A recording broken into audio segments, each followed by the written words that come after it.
This is a recovered report concerning a woodland contact event involving the others. They left late in the afternoon, the car packed light, a tent, two sleeping bags, a small cooler wedged between them on the rear seat. Daniel had promised Emma a quiet night away from the city.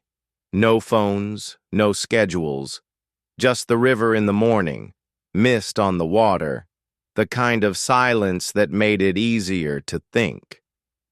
By the time they reached the clearing, the sun was already sinking behind the trees. Daniel pitched the tent while Emma gathered sticks from the forest floor, breaking the brittle ones between her hands.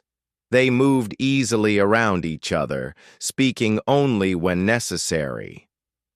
The light faded slowly, stretched thin between the trunks until it finally gave up. They ate sitting on a fallen log, legs dangling, the forest settling around them. Insects began their steady rhythm. Wind moved through the branches above. Somewhere nearby, water flowed over stone, constant and unseen.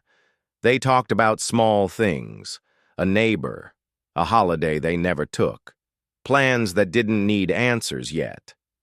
Emma leaned against Daniel as the night deepened, her voice slowing, her head resting against his shoulder. Eventually, they crawled into the tent. The fabric smelled faintly of plastic and earth.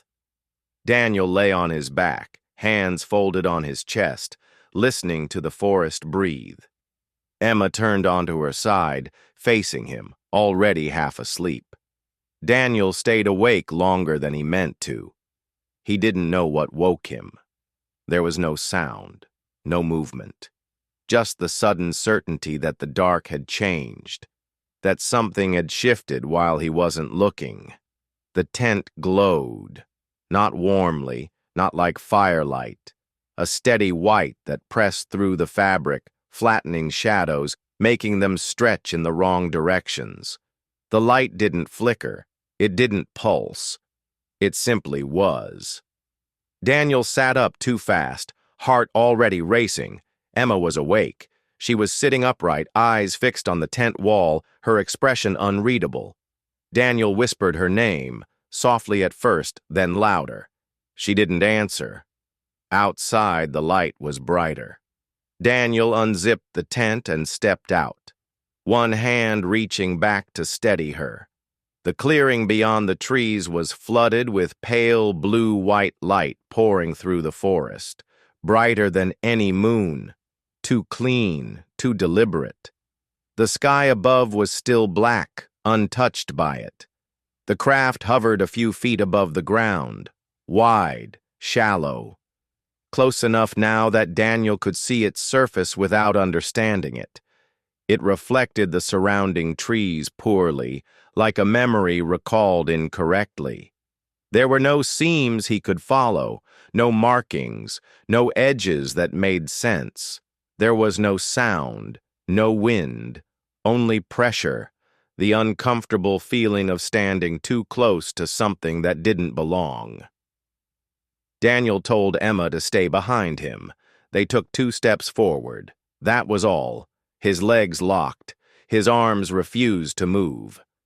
Panic flared, sharp and immediate, but his body ignored it completely. He tried to shout. His mouth opened. Nothing came out.